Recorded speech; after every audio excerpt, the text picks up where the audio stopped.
I'm just going to start that I feel a bit of a fraud stood in a suit today.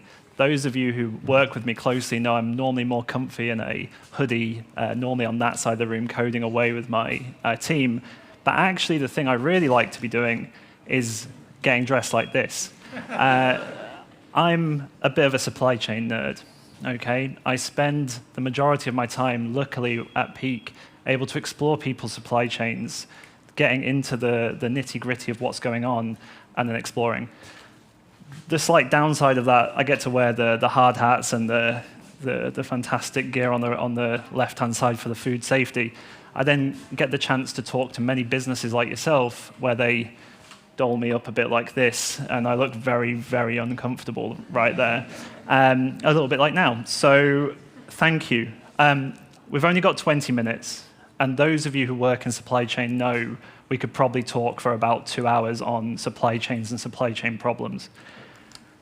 So I'm not going to talk about a lot of stuff, okay? I'm not going to mention all of the things that have been happening over the last few years, okay?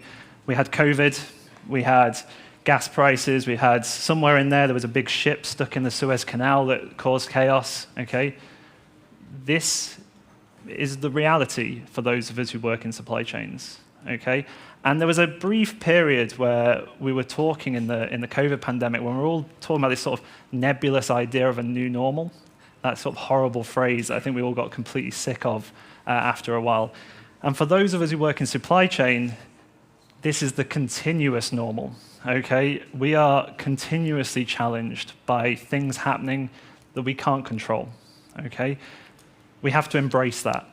Okay, that's the thing I want to start with first. There's always going to be new challenges. There's always going to be things happening. There's always going to be things that have happened that we have to react to. And how can we use technology and AI to help us react faster and get the outcomes that our businesses want and our customers need? There's also some structural changes that we're currently facing for those who work in supply chain. Many of us are now completely addicted to getting things delivered within less than 24 hours. And that's now starting to move into those B2B relationships where customers are increasingly demanding. Supply chains have reacted, okay? The factories I go around now, they're no longer messy places full of guys in hard hats and dust and all those things. There's robots, there's automated production lines, you know. These things are producing huge amounts of increased productivity, but it's completely changing how supply chains are structured such that we can respond quickly. With the way the global world is, we're seeing a big amount of reshoring. So new factories being opened in the US, things are changing. Structurally, things are changing, and we have to change with that. So that's a lot of words to just say things are always going to change. How do we respond quicker, faster, and better? At the same time, this is not something I'm particularly familiar with, but I get the chance to work with lots of businesses, and there's other changes that are coming along. Some of our previous panelists talked about the rise of Facebook, which wasn't a thing. Okay, demand planners are having to react to completely brand new types of demand. Okay, I know there's some people here from the concrete industry who probably don't have people tweeting and TikToking their products, causing big spikes of demand. Have sympathy for some of your fellows who are dealing with that in the CPG space right now, okay? How has business responded?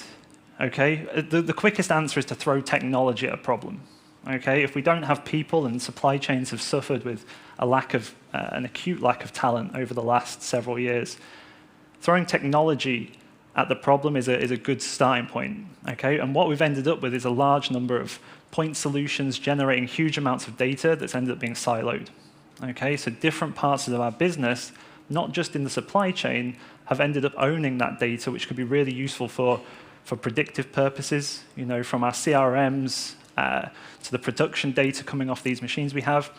Joining that together has been a challenge that many businesses have really struggled with and will continue to be while we keep throwing more and more different point solutions at the problem, okay?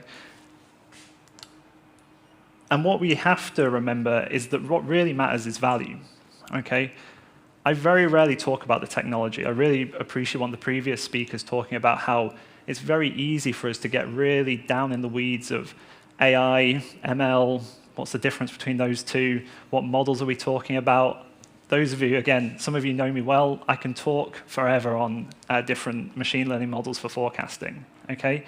But at the end of the day, as a business, what do we need is to generate value, and we have to keep a few key things in mind.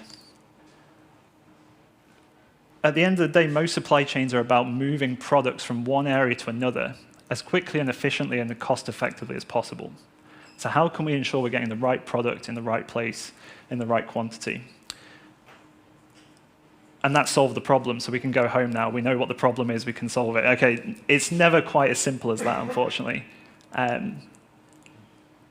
You have to be aware of where is the actual problem coming from, okay?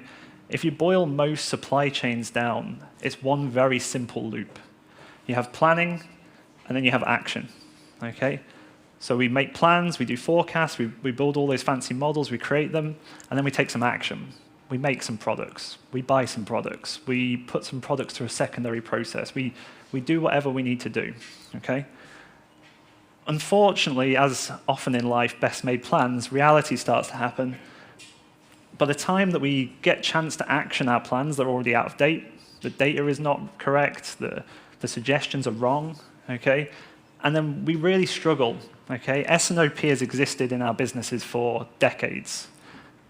But still, S&OP ends up being a monthly meeting where we all turn up and just talk to each other nicely or not so nicely, okay? And actually, this is too simple, because the real reality is all this stuff happens, okay? And we go absolutely crazy because so many things are happening so much that supply chain leaders are really struggling to cohesively respond to the challenge that they're facing, okay? And this is all without even talking about the big picture stuff that I mentioned at the start, okay? This is the day-to-day, and then imagine a COVID pandemic comes along and completely destroys your ability to respond, okay? We believe that AI and machine learning can help close that gap, okay? By shortening that response time, by bringing the planning and the actions much closer together, you can get a much more cohesive response that we can never fix the fact that, you know, a truck doesn't turn up or a big ship gets stuck in the Suez Canal. But how can we more effectively respond when that does happen? How can we be more convinced in ourselves that we are taking the right choice under uncertainty? We're never going to get rid of that uncertainty, but we can take more effective choices more quickly. I've had the pleasure of working with a few, and I've said hello to a few people, and I got a wry smile from Andy from Marshall's there. At Peak, we've spent a long time learning from our customers as well. Okay, so we've now been able to embed a lot of that learning and understanding of how the best-in-class supply chains work, and how we can bring that together into a product that helps all supply chains to be the best that they possibly can be. So I've just got to check the time, because I know I'm going to keep talking forever. How am I doing? Not too bad. That's good. Oops. Sorry, Chris. I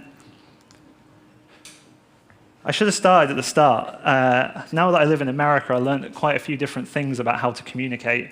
I normally have to start all of my talks in America with, if I say anything weird, it's not because I'm a data scientist, it's because I'm English, and so I say things a bit strange. I have to warn that this way around, because I started saying inventory rather than inventory, which is what we say here as proud Northerners, most of us. And to riff off another famous American, we need to be asking not what our supply chains can do for us, but what as business leaders can we do for our supply chains?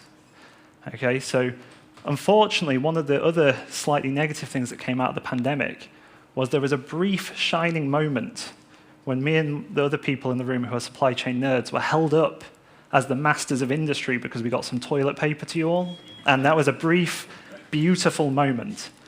But unfortunately now, that moment has passed. Supply chain is seen as a cost center. You're asked to do more with less, okay?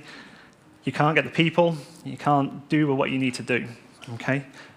So hopefully we can talk about some of the few things that what I've seen as I've spoken to businesses, where are easy sort of actionable items that can either help today or can prepare you for a future where you are taking more of those actions. The first thing that seems to be a big thing that's enabled by technology is a level of granular detail that's never been previously possible. Okay? Every SKU is different. At Peak, we really believe that every business is different, and then within your business, every SKU is different as well.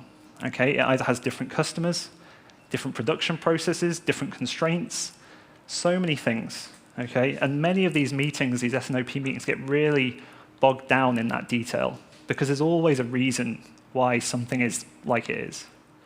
But that stops you seeing the big picture. By allowing us to feed in those business guardrails and that understanding of a SKU by SKU basis, it allows us to take those individual actions down at that level that drives the value across the supply chain. So that's the first one. Start thinking about granular detail. Deal with the long tail. Many businesses over time naturally agglomerate more and more and more SKUs. Okay? Customers are more and more demanding. They want it in every color all of the time. And I know there's a few salespeople in the room, so apologies. We also believe that we cannot possibly function as a business unless we have everything in stock of every color of every type, even though the data shows that we've never sold it. Okay? That purple T-shirt that was going to be cool 3 years ago probably still sat in the warehouse or whatever. You have to embrace this, though. Many businesses are set up rightly when you have a limited amount of time and attention to focus on your top-selling SKUs. Okay? Because that is, if you've only got so many hours in a day, you need to make sure those SKUs are looked after, because otherwise your business would have failed. However, that long tail is sat in that warehouse, not moving, not being thought about, probably being tripped over by the guy who has to look after the warehouse every day, and not being dealt with. Okay? This is a hard conversation to have, is often thinking about what things do we need to have in stock? What is my strategic goal? Am I trying to be the business that's known for having every color of everything? Or are we specialists in a certain set of items? This one's always controversial. Out with rules of thumb. Okay? Humans are great. Okay, I should start with that. I'm an AI guy. Humans are great. Not trying to replace all humans, not trying to destroy the world. But we have tricks. Okay?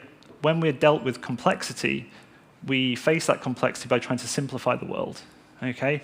And that means we quickly fall back on rules of thumb. Oh, we need for every SKU to have a certain level of stock weeks of cover, regardless of what that SKU is. Okay? Or we try and categorize very simply.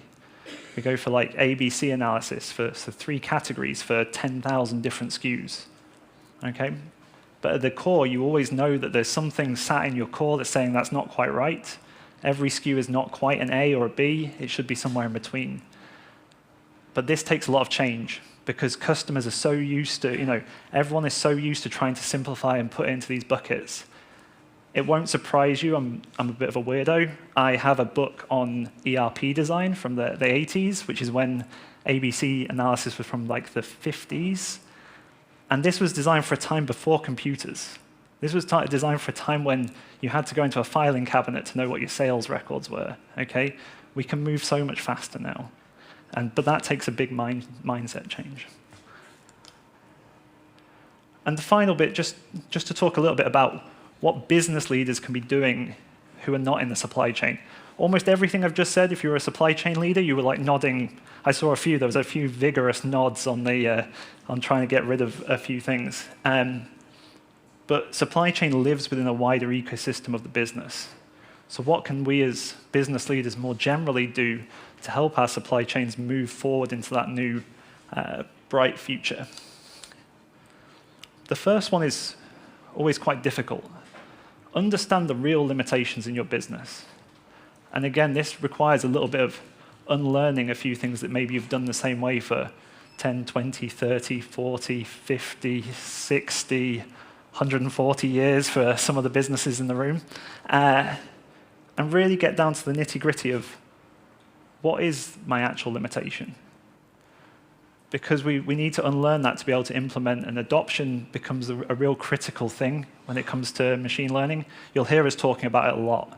And it's because we care about value, And as Kelly said earlier, like if you don't adopt it, it can never generate any value because it's just going to sit on your laptop or sit in the cloud and not doing anything. So take that step to understand what is going on in that ginormous Excel spreadsheet that one person seems to understand what's going on in, and why do they do it that way, and how can we get that out of that one person who is also a critical factor within our business without us realizing it. If that one person's ill and they're the only person who knows it, how are we going to function as a business? I always like these things. I know there's some IT leaders here as well. But for business leaders, one of the interesting things is most business leaders can name their CFO, but they can't name the person who's their technology counterpart. Okay? And that's particularly true in supply chains in my experience. So you know who controls the money, but you don't know who controls access to data that you need to make your decisions. You don't know how they work, what their constraints are, what are their strategic priorities. But they do often, within businesses, particularly legacy businesses, they control access to that data, they control the resource that's going to get you access to it. So find them, give them a hug, say hello, welcome them, bring them into your supply chain. Like, I love going around factories and stuff. You've all got interesting businesses. Take those IT leaders along with you. Find out how you both work together and how you can create a more effective solution for your business. And the idea I'll just leave on is just focus on decisions. It's so easy to focus on technology, algorithms, systems, all this kind of thing. When really it's, what is the decision that we're having to take every single day? How many decisions are we having to take? Why are we taking those decisions? There's always layers of, we can automate some of these, we can add to them, we can take the human in the loop to make an active decision. But understand what are the critical decisions in your business, and then how can we make them better using machine learning? That's it from me. I don't know if I've been super fast or super slow or bang on. Thank you, Chris. And yeah, really pleased to meet you all. And anyone who wants to talk about forecasting algorithms, you'll find me at lunch wandering around. Enjoy the rest of the day, and thank you for your attention.